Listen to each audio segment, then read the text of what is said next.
Morning, ladies and gentlemen. I think we are good to go, and thank you all for coming to the inaugural Investing in Fuel Cell conference held by Nomura Code and Clean Tech Investor. So first, I'd like to cover a few housekeeping items. Firstly, by pointing out that we're not expecting a fire alarm test today.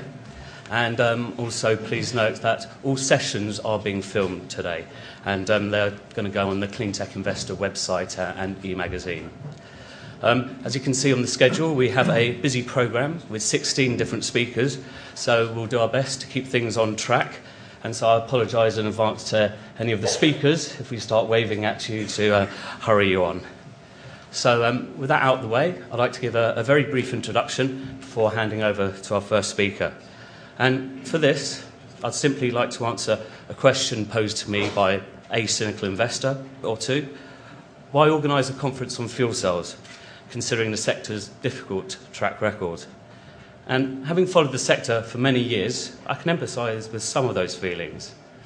But now, I'm pleased to be able to point out there are a number of companies that have competitive commercial products and are rapidly growing commercial revenues. A number of these are also approaching the tipping point of profitability, and we're pleased to have some of these presenting today.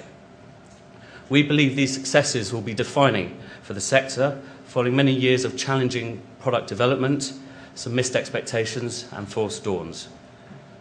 Many of the promises of fuel cells still hold, such as greater efficiency, greater energy density, power density, giving greater performance and endurance, less moving parts, giving less noise, vibrations, greater reliability, and ultimately it will give lower costs.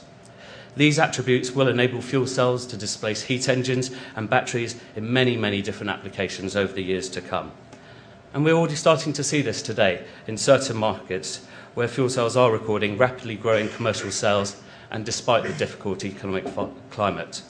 In fact, Hyundai today, who we did hope would be presenting, has just announced in Paris that they're going to be launching the first series production of fuel cell vehicles, and that's going to be going into mass production in 2015. According to Pike Research, who we have presenting today, global revenues from fuel cells have already reached around $780 million this year. And however, more impressive is the potential from this sector, with this group forecasting that the sector is going to surpass $15 billion in the next 5 years. That's a compound annual growth rate of over 80%. With this kind of growth potential, we believe that once the first companies in the sector reach profitability, proving beyond doubt the economic potential, we think that investor interest will pick up again significantly. And for some companies, this profitability will potentially be reached as early as next calendar year.